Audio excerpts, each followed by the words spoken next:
بقا ایسا بھی ہے شیعہ میں جنہوں نے کیا کر دیا، صحابہ کچھ نہیں، ہمارے اسلاف جو بنیادی طور پر ہمارے سلف ہیں صحابہ، ان کی شخصیت کو مجروح قرار دے دیا، اور آج کل ایک پھیٹے والا بھی کر رہا ہے کام۔ ہمارے بھولے بھالے اہل حدیث بعض اوقات بولتے وہ بھی قرآن و حدیث سے بتاتا نا، ہاں لیکن اپنی طرف سے وہ بہت ساری باتیں اور بھی بتاتا ہے۔ جو آدمی اس کا چاہنے والا یہاں کوئی بیٹھا ہو غفلت والا دھوکے میں پڑا ہوا ہے، وہ ایک بات اس کی بتا دیتا ہوں تاکہ آپ کو یاد رہے۔ کبھی کبھی بہت زیادہ رد نہیں کرنا پڑتا، ایک آدھ بھی کافی ہو جاتا ہے۔ چاول پکے کہ نہیں پکے کیسا دیکھتے، پورا کھا کے تھوڑے سے معلوم پڑتا ہے۔ اس کا ایک آڈیو کلپ ہے، سمجھ رہے میں کس کے بارے میں بول رہا ہوں؟ ماشاءاللہ سمجھدار قوم ہے۔ اس نے اپنے خطاب میں کہا کہ اللہ تعالیٰ تم کو ایک آفر دے رہا ہے کہ تم 60 سال کی زندگی اللہ کے حکم کے مطابق گزارو، وہ بھی تمہیں ایک منی خدا بنا دے گا۔ نہیں سنے آپ لوگ یہ کبھی؟ کیا سنتے آپ لوگ؟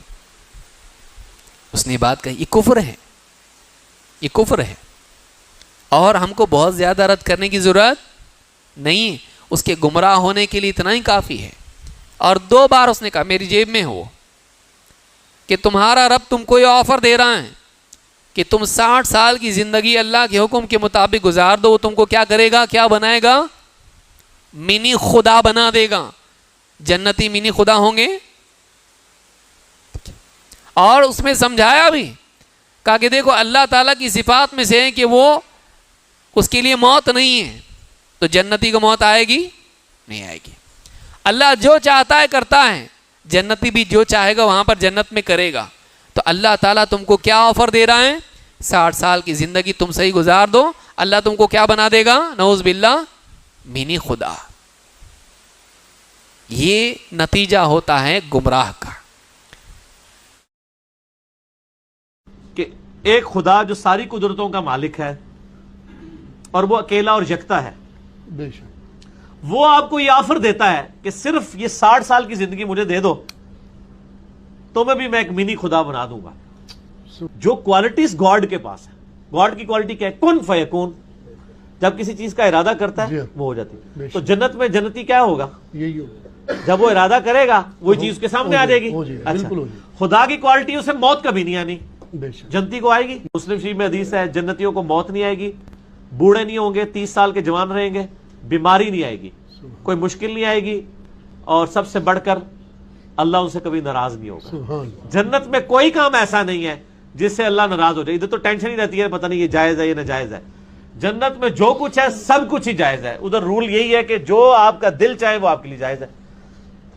جس خدا نے آپ کو اتنی بڑی آفر لگائی ہے کہ 60 سال کی زندگی، وہ 60 سال کی بھی دن رات بھی نکال دے، سونے کے اوقات بھی نیٹ 4-5 سال آپ کو دے کے اربوں سال کی وہ زندگی دے۔ جو مسلم شریف میں حدیث ہے کہ آخرت اور دنیا کی مثال اس طرح ہے جیسے تم سمندر میں انگلی ڈبو، جو پانی لگے وہ دنیا کی زندگی اور سمندر آخرت کی۔ سر وہ آپ کو ایک منی خدا بنانے والا ہے۔ اس حوالے سے وہ فیمس ہوتے ہوتے ہوتے ہوتے ہوتے بڑھتا، ماننے والے بڑھتے، پھر ایسا عمدہ کام کرتا کہ سب بولتے کیا بولا یہ کفریہ جملہ ہے کہ کوئی آدمی کہے منی خدا کا تصور مشرکین میں تھا، وہ بھی تو الہہ مانتے تھے نا، اللہ کو معبود مانتے تھے کہ نہیں مشرکین؟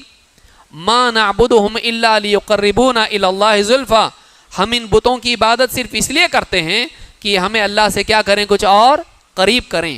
اللہ کو معبود مانتے تھے، اور اپنے جھوٹے معبود لات اور عزا اور منات اور اس طرح کے جتنے بھی تھے ان کو بھی کیا مانتے تھے؟ معبود مانتے تھے کہ نہیں؟ بڑا معبود کس کو مانتے تھے؟ اللہ کو۔ کیا چھوٹا مانتے تھے؟ بڑا معبود کس کو مانتے تھے؟ اللہ کو۔ اور چھوٹے معبود کس کو مانتے تھے؟ اپنے بتوں کو۔ وہ منی گاڈ تھے اور اللہ تعالیٰ بڑا گاڈ تھا۔ کس کا عقیدہ تھا یہ؟ مشرکین کا۔ یہی اس کا بھی عقیدہ ہے کہ جنتی کیا ہوں گے؟ سب کے سب کیا ہوں گے؟ منی گاڈ۔ اللہ پر جھوٹ ہے یہ، قرآن میں کہیں نہیں ہے کہ میں تمہیں کیا بناؤں گا؟ منی خدا بناؤں گا، نہ حدیث میں ہے۔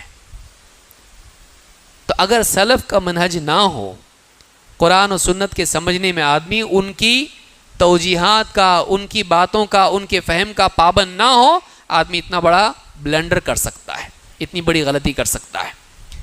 تو ایک طبقہ وہ ہے شیعہ ہیں، اور شیعہ کے ہم نوا جیسے ہی پھیٹے والے ہیں، جن کا مقصد کیا ہے؟ صحابہ کے اعتماد کو ختم کریں۔